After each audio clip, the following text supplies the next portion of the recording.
မင်္ဂလာပါဗျကျွန်တော်ရဲ့ YouTube channel အသစ်ကနေကြိုဆိုလိုက်ပါတယ်အဲ့တော့ကျွန်တော်မှာ YouTube channel အဟောင်းရှိပါတယ်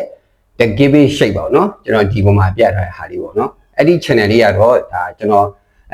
hacker meet သွားတယ်ပေါ့နော်အဟက်ခံလိုက်ရတယ်ဒါကြောင့်မို့ကျွန်တော်ဒီ channel လေးကိုအသစ်ပြန်ဖွင့်လိုက်ရတာပါလားအဲ့တော့ဒီ channel လေးမှာကျွန်တော်ဘယ်လိုဗီဒီယိုတွေတင်ဆက်မလဲဆိုရင်တော့ကျွန်တော်တို့ထိုင်းနိုင်ငံနဲ့ပတ်သက်တဲ့တရေအချက်လက်တွေဗဟုသုတဆိုင်ရာတွေဒါရာဇဝင်တွေတမိုင်းတွေဒါအချိန်နဲ့တပြေးညီတီးလို့ရမယ်ကျွန်တော်တို့ထိုင်းပတ်စေဒါထိုင်းရွှေစေထိုင်းငွေစေတခြားတော့ပေါ့နော်တရေအချက်လက်တွေလည်းကျွန်တော်ရဲ့ဒီ channel လေးမှာတင်ဆက်မှာဖြစ်ပါတယ်နောက်ပြီးတော့ကျွန်တော်တို့ထိုင်းရောက်မြန်မာတွေတဲ့အဓိကဖြစ်တဲ့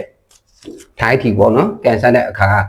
ထိုင်းထီနဲ့ပတ်သက်ပြီးတီကောင်းစရာအချက်လက်တွေစောင်းရန်ရှောင်းရန်ပြီးတော့ထိုင်းထီနဲ့ပတ်သက်ပြီးကျွန်တော်တို့မြန်မာနိုင်ငံပေါ့နော်မြန်မာနိုင်ငံသားတွေအနေနဲ့အလိမ်မခံထိရလေအောင်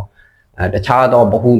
သုတဆိုင်ရာထီထိုးဖို့ထိုးနီးအဲ့တော့စုငွေနဲ့ပတ်သက်ပြီးတော့ပေါ့နော်ဒါတီကောင်းစရာအချက်လက်တွေအကုန်လုံးပေါ့နော်ကျွန်တော်ရဲ့ YouTube channel မှာကျွန်တော်ပြန်တင်ပါပေါ့နော်ဒါကတော့ဒီ channel လေးကတော့ကျွန်တော်ရဲ့ channel အသစ်တွေပါ0 to shape ပါကျွန်တော်နာမည်ကို shape ပါအရင်က channel လေးက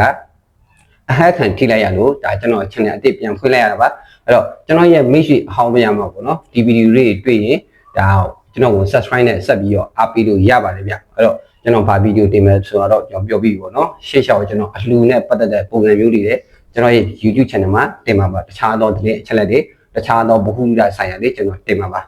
โอเคဒါကတော့ကျွန်တော်ရဲ့ channel အသေးလေးကိုဒါမိတ်ဆက်တာပေါ့နော်အဲ့တော့ကြည့်ရှုပေးတဲ့ကျွန်တော်ရဲ့မိတ်ဆွေအားလုံးကိုပေါ့နော်ကျွန်တော်အထူးကျေးဇူးတင်ပါတယ်ဗျ